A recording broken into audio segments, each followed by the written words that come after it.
Em continuidade a essa mesa, tem a palavra, neste momento, o senhor Cláudio Salles, que é presidente do Instituto Ascende Brasil. Enfim, o que eu vou fazer, enfim, até me valendo das apresentações que já foram feitas, é tentar olhar de uma maneira um pouco mais detalhada a questão específica do setor elétrico, notadamente no que diz respeito à contribuição do setor elétrico na produção de gases de efeito estufa. Definições eu vou passar por ela, ficou aqui apenas para registro. Enfim, qual é o desafio que nós estamos também para registro? Esses são os dados mais famosos que corroboram totalmente, de forma sintética, o que disse o professor Matar há pouco. Enfim, a temperatura global aumentando e a produção em partes por milhão de poluentes também. Enfim, esse desafio, o risco enorme de que a temperatura média global chegue a 15,5%, estamos nos aproximando dela, é o desafio que está presente. E vamos olhá-lo, então, do ponto de vista do nosso setor elétrico.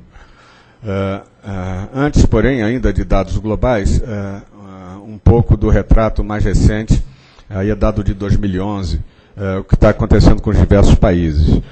Eu anotei aqui na minha cópia o que tem a evolução. Por exemplo, a China, comparando com os dados de 2005, esse número que está aí revela um crescimento de cerca de 40%, 40% de produção de gases de efeito estufa na China nesse período de 2005 para cá. Estados Unidos manteve-se mais ou menos igual, e outro número igualmente espetacular do que o da China, mas no bom sentido, é o número do Brasil, que teve uma redução. Agora, esse número é 2011, como eu falei, agora está um pouco maior, mas da ordem de 1.490 bilhões, uma redução de cerca de 30% em relação ao número que nós tínhamos em 2015. Desculpe, em 2005. Ainda olhando para o Brasil comparativamente com o mundo, do ponto de vista da produção de gases de efeito estufa, vale a pena relembrar esses dados que todos vocês conhecem, porque eles dão o contexto do que eu quero dizer a seguir, inclusive do ponto de vista das propostas, né? Enfim, a coluna da esquerda é o que acontece no mundo, da direita o Brasil. E vocês veem pelas cores que há um contraste muito grande entre a realidade global e a nossa realidade, né? Começando com energia propriamente dita, no mundo e no Brasil, energia é entendida aí não a produção de eletricidade, mas energia consumida na indústria, nas residências, etc., né? Depois, nós temos a produção de eletricidade. Depois nós temos a produção de eletricidade, onde aí sim destaca-se uma diferença muito grande do Brasil em relação a outros países. 4,5%, 4,5%, enquanto no resto do mundo os números são assustadoramente maiores. Também eu chamo a atenção para o que foi mencionado aqui. A agricultura no Brasil tem uma parcela muito grande, e o uso da terra, que é aquela última camada que ali está anotado, porque dado 2011 da ordem de 20%, hoje já nos foi informado pelo Adriano que teria caído para próximo de 15%, né? Aí foi onde o Brasil fez um avanço muito grande e onde, enfim, boa parte da responsabilidade pela redução espetacular que nós assistimos nos últimos 5, 6 anos tenha de fato acontecido. Ainda olhando mais de perto agora a matriz elétrica brasileira, né? Produção de eletricidade. O contraste com o resto do mundo é muito favorável, positivamente favorável ao Brasil, do ponto de vista da sustentabilidade da nossa matriz. Nós temos 82% de eletricidade produzida a partir de fontes renováveis, enquanto que o mundo tem cerca de 21%. A predominância é da hidroeletricidade, no caso brasileiro, mas soma-se a energia eólica, já com a participação significativa, além de biomassa também. No mundo inteiro, a termoeletricidade predomina em larga escala, com um destaque muito grande para a produção de eletricidade a partir de carvão mineral, que é aquele 43% que está na pizza da esquerda.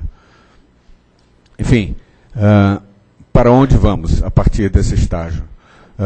Um principal indicador de para onde vai o setor elétrico, né, no que diz respeito à produção de gás de efeito de estufa, é mostrado pelo resultado dos leilões. Aí estão quase todos eles, e eu destaco ali, para facilitar o entendimento, aquela barra que tem um achuradozinho, aquilo é carvão. Vocês veem que nos últimos leilões teve 3 inserções de usinas a carvão. E aquela parte mais escura, aquela barra mais escura, são usinas feitas para gerar com base em óleo combustível, óleo diesel. O cinza claro é o gás natural, e as outras tonalidades de azul são fontes renováveis. Esse é o indicador de para onde estamos indo. Um outro indicador é dado a partir do próprio plano decenal, que mostra que, a despeito do que aconteceu nesse último leilão, a projeção é como nessa figura, em que a geração hidráulica continua se expandindo, e há um espaço que já se percebe para um crescimento vertiginoso da geração eólica e solar, agora engateando, mas nos primeiros passos, né? Só dando números, para a última edição do plano decenal, no período 2013-2023, a geração hidráulica vai subir 36% em capacidade instalada, a eólica e solar mais de 1000% e biomassa 40%. Né? Gás natural há um decréscimo previsto ali, óleo combustível há um decréscimo, gás natural há um crescimento de 80%. Carvão mineral, ela praticamente não aparece no horizonte, nesse horizonte previsto no plano decenal. Bom, com tudo isso, o que nós estamos assistindo hoje, esse é um retrato das emissões do setor elétrico fortemente impactadas, o seu aumento fortemente impactados pela realidade que nós temos assistido, principalmente nos últimos anos, de acionamento mais continuado e profundo, intenso, praticamente todo o nosso parque termoelétrico, né?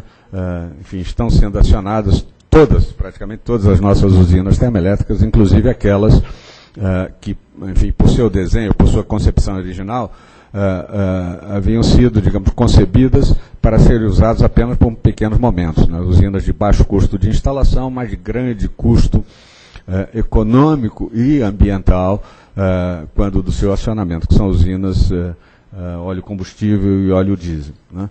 Enfim, isso retrata esse crescimento que teve no último período, mas mesmo assim, mesmo descontando essa curva, tentando fazer uma regressão nessa fase final, a gente veria um aumento da participação, da produção de gás de efeito de estufa a partir da geração de energia elétrica.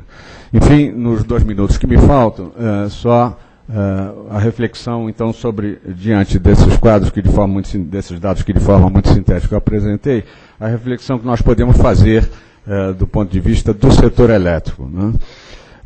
A primeira delas tem a ver com o plano decenal, né?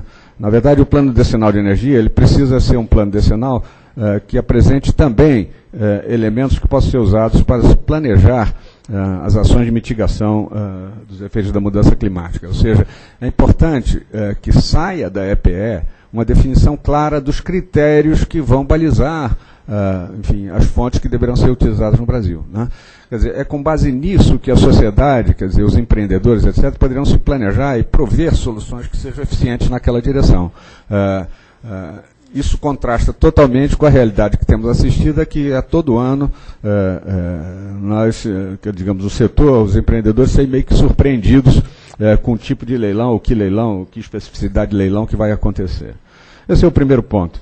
O segundo é, sem dúvida nenhuma, buscar manter elevada a participação de energia renovável na matriz elétrica. Até, professor Matar, foi bom o senhor ter tocado nesse assunto, porque a discussão que é muito presente sobre fazer ou não usinas com reservatórios de acumulação, boa parte dessa resposta é dada não por um interlocutor qualquer, é dada pela realidade dos fatos. Quer dizer, hoje, o potencial hidrelétrico ainda não aproveitado no Brasil, ele está predominantemente em regiões de planície. A área amazônica, a principal parte dele, cerca de 100 mil megawatts do potencial remanescente, que o Brasil tem ainda por explorar, está localizado na Amazônia, uma região caracteristicamente plana. Portanto, é muito pouco provável que se consiga fazer ali grandes reservatórios de acumulação de forma social e ambientalmente sustentável. O dado é o seguinte, 12 anos atrás, a nossa capacidade de armazenamento, eu vou esgotar em 1 minuto e meio, capacidade de armazenamento era 6 meses e meio equivalente do nosso consumo. Hoje é da ordem de 4 meses do nosso consumo, e a tendência é decrescer. Né?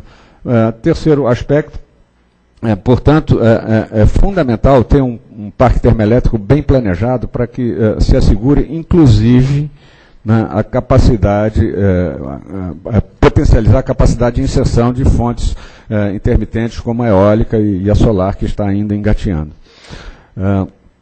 Terceiro aspecto, as contribuições de cada setor da atividade econômica deveriam ser consideradas na definição das metas obrigatórias. Quer dizer, principalmente setores com maior potencial de redução